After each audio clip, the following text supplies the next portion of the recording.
The discussion surrounding the Roaring Knight's identity has only intensified following the release of Chapter 5.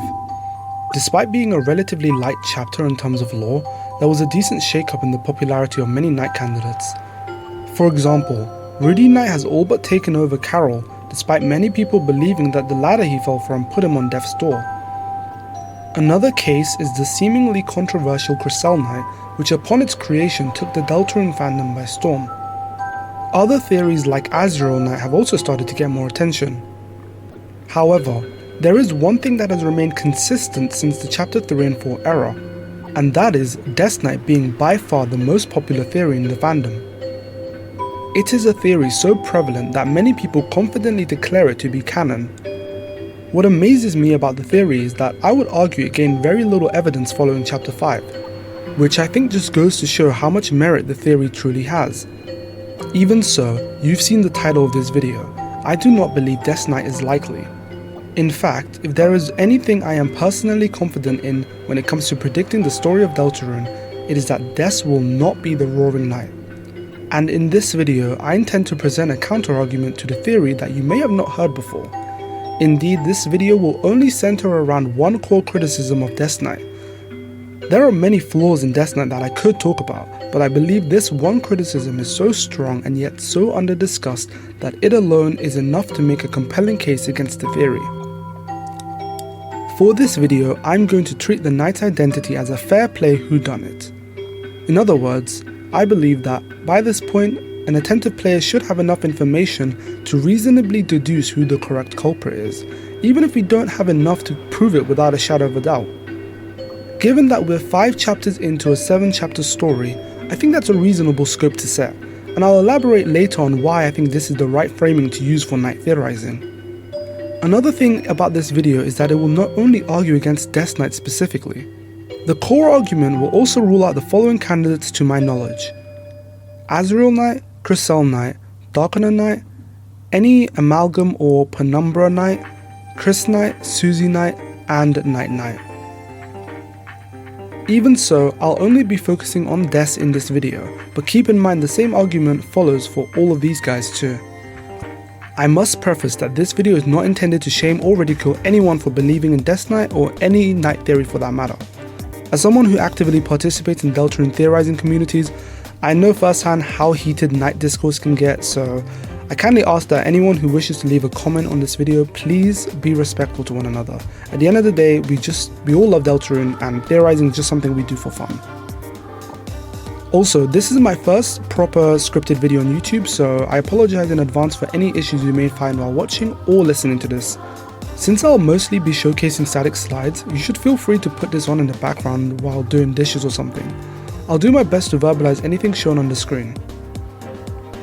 With that being said, I hope you enjoyed the video and let's get into it. The core argument in this video revolves around the Knight's actions in Chapter 2, namely the Knight's ability to escape from the library after having made the Dark Fountain with Noelle and Birdley inside the computer lab, as well as their ability to not be noticed by the residents of Hometown. Now there is a lot to unpack with what I just said. The events of this part of the chapter are still widely argued upon by the fandom. Like for example, why couldn't the Knight have opened the Dark Fountain in the library overnight? Why couldn't Noelle and Birdley have fallen into that dark world similar to how Chris and Susie did when entering the supply closet in Chapter 1? With the context of all 5 chapters, I believe that we can put together a clear timeline of events for the Knight's actions, backed up by solid evidence. Let's start by describing the events of Chapter 2. It's Friday and class has ended. Chris and Susie are about to go back to Castletown until they are suddenly interrupted by Noelle. She gifts Susie a lunchbox of chalk and tells her she's on her way to the library to meet with Birdley. Chris and Susie then spend some time in Castletown and eventually make their way to the library too. It's worthwhile to note that the entirety of the chapter, barring Chris and Susie entering Toriel's home at the end, takes place in daytime. We see Undyne bench pressing a car for some reason, and then a traffic jam is in place. A few cars with different NPCs are available to interact with. Crucially, we are unable to interact with or bypass any buildings beyond the library and the school. When entering the library, we note that the downstairs floor is empty, and Chris and Susie are lured into the computer lab's fountain. Now the events of Chapter 2 follows. As far as we can tell, the Knight was not in the Dark World for very long. No Dark Knight, including Queen, have any dialogue or flavor text regarding meeting or seeing the Knight. This is supported by Chapter 5, where we learn that Rouse has the ability to sense the Knight's presence in the Dark World, yet he never indicates that he senses the Knight nearby when we go in Chapter 2. Taken together, this makes it likely that the Knight left very soon after making the fountain, allowing us to build a much tighter timeline of their actions. Also, we learn via Queen that the Knight created the cyber world today, and that the will required to make it is something that all Lightners possess. This is heavily implying that a Dark Knight could not do the same thing. Finally, the fountain is sealed. When we inspect the library in the aftermath, a number of things are made apparent. First, the Knight is nowhere to be seen, and second, we get the flavor text about a large person being able to fit inside the server room closet. Importantly, the door to this closet is standing wide open. This makes it very unlikely that the Knight stayed hidden inside it after the fountain was sealed. If the room was secretly deep enough for someone to stand all the way in the back without being visible, then the specific wording that a large person could easily fit inside would be really strange to describe that. The much more natural implication is that the Knight has been hiding there earlier, but was already gone by the time we returned. This will also match the later text in Chapter 4, strongly implying the Knight hid behind the church door that Chris refused to let us see inside. We also see that the library itself is still empty, with the exception of normal NPC, who might have been upstairs since the start of the chapter. Now that's all said and done, let's go over exactly what the Knight did in this chapter. We know they snuck into the library and hid in the closet inside the computer lab. For the purposes of this video, the time they snuck in and the means for how doesn't matter. What's more important, however, is when the Knight opened the fountain. Thanks to Chapter 4's church door flavor text, we can be pretty confident that the Knight made the fountain shortly after Noelle and Birdie entered the lab. The reason being, again, the flavor text of a large person be able to fit inside. To put it bluntly, there would be zero reason for this flavor text to exist unless it was a cheap misdirect. It is very heavily emphasizing that the Knight had to have hidden in the closet, and if the fountain was made before Noelle and Birdie entered the lab, then there would be pretty much zero reason why they'd have to hide at all. The library was already empty as far as we could tell, and there's even less reason for the average hometown denizen to enter the computer lab when the internet is down, so they would have made the fountain and ran off. But they didn't. They definitely hid. This is also supported by the closet door being wide open, which parallels Chapter 4, where the closet door is closed because the Knight is still in there. What's also interesting to me is this exchange between Chris and Susie, one of the few things Chris verbalizes to her. They tell her that they should go to the library to do the project. This is not something Chris could have possibly relayed to the Knight, because there's no time window for Chris to make the phone call to them. After all, we're the ones controlling Chris during this period, and we enter a Dark World pretty much straight after. This means that the Knight was confident that all four of these kids would end up in the same Dark World, and I find that really interesting in the context of Death Knight. While this isn't part of my main argument, it does suggest to me that the Knight needed to be someone close enough for Noelle to tell her plans to. Since Noelle has not seen Des in years, it couldn't be her, right? The timing would be far too convenient otherwise. The only counter I could see to this is the Knight and Chris know Noelle and Birdie would be there due to the prophecy, but we don't really know how the prophecy works. We know it's detailed enough to say stuff like, Jockington grows a beard, but we also know it's quite vague at times. There aren't any panels that we see that tell us Birdie and Noelle have to go to the library at 4 PM on a Friday. So it begs the question, if this theory requires this unknown, speculative part of the story to go exactly in your favor, then surely that makes your theory less likely? But I digress. Let's just get back to the main argument. And then there's the state of the computer lab when we return. Noelle was carrying the books she intended to study with when she left school, and now those books have been placed on the table where she and Birdie are lying. It wouldn't make much sense for their books to be closed unless they had just arrived, or unless they were like massively procrastinating, which doesn't really track with Noelle and Birdie's behavior. I'm sure if Toby wanted to, he could have drawn the sprites of the books being opened, but he chose not to. So at this point, the only real way out of this is just assume Toby made a mistake.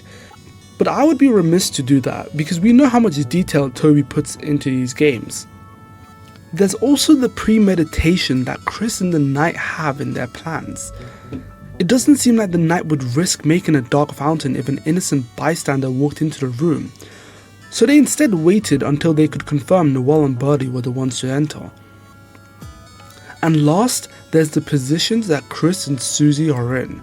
Compared to Noelle and Birdie, they are on the opposite side of the table, nearer to the door. This matches with how they entered the Dark World, and the fact that the other two are on the other side, face down, despite all four of them being basically right next to each other when the fountain was sealed.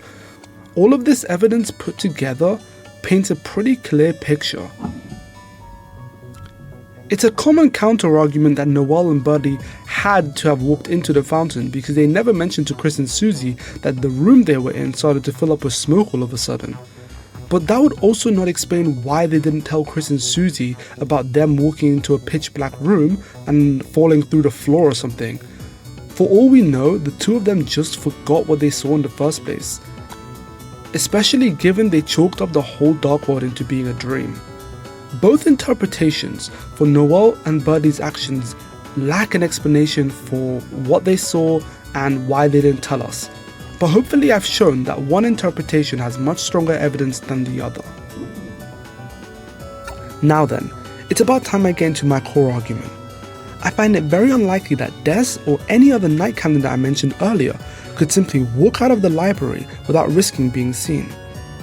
I also think that for the function of the mystery being presented, they cannot simply go unnoticed by anyone through sheer luck or unknown mechanisms.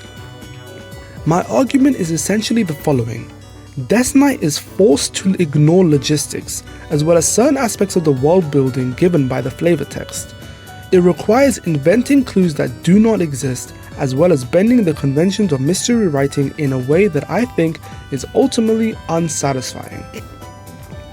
Now I know these are some strong statements, but I would really appreciate if you just hear me out and wait until I discuss the whole argument in detail. First, let's go over the escape.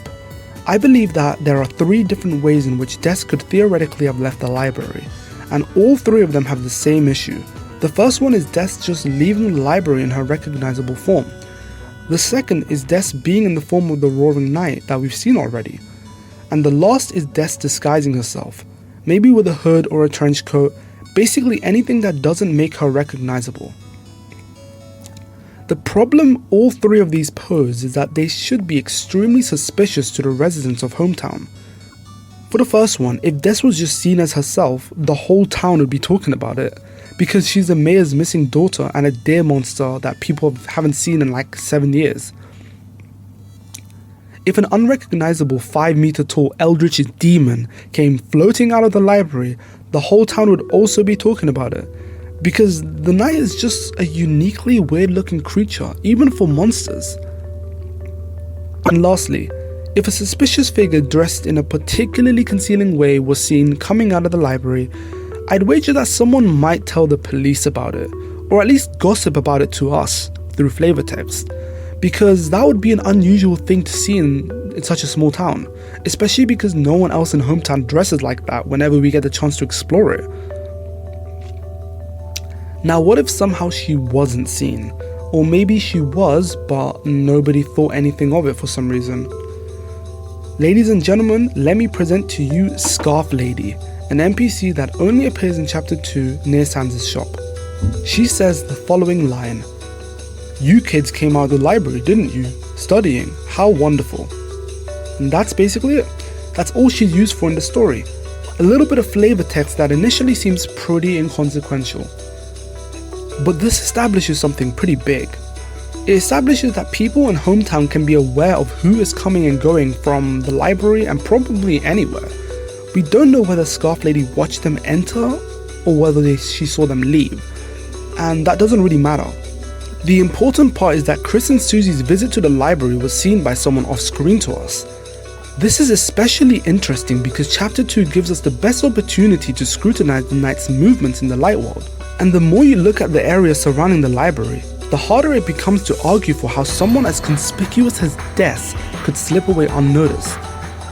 Let's examine some more of those details. First, the front door is the only established route in or out of the library. There is no flavor text mentioning any back entrance, secret passage, or other route the Knight could have taken. There's also just no other sprites to show any of these other routes. At most, there's just a few windows right next to the door, but that doesn't really change the route that the Knight would have to take. And even if the Knight peeked out of the front door to check if no one was looking, it's still a public library.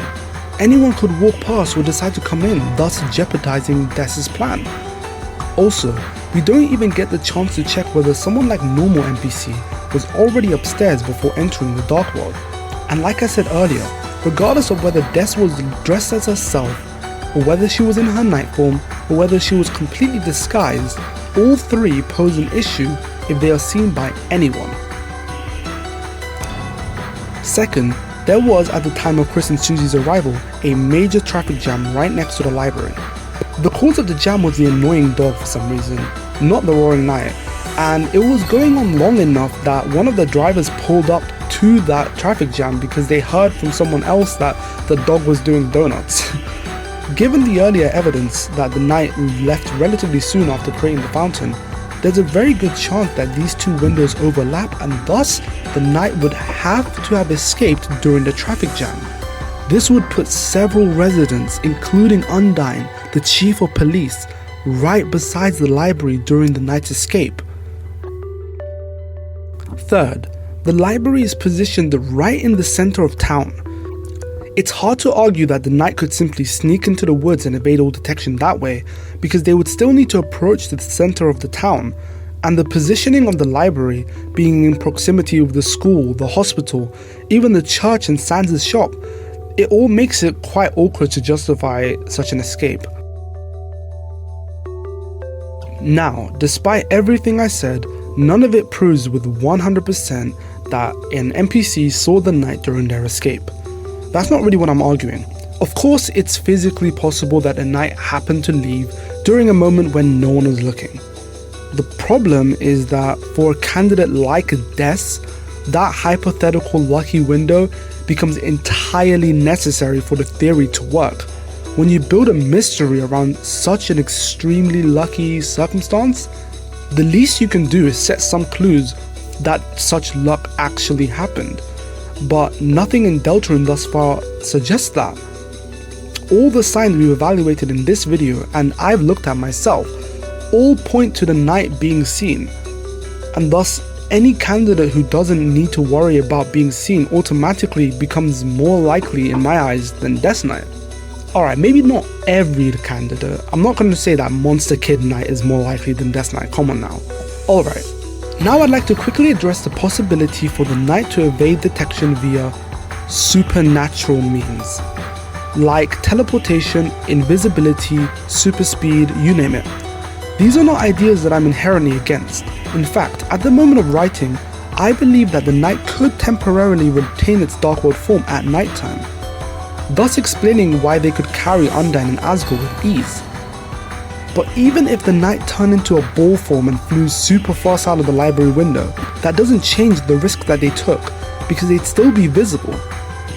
It would only really solve the problem if the Knight had some other ability that allowed them to bypass being seen entirely, like invisibility or teleportation. And in both cases, I'd argue there simply aren't enough clues that give the player any reasonable basis to infer that the Knight could do such things.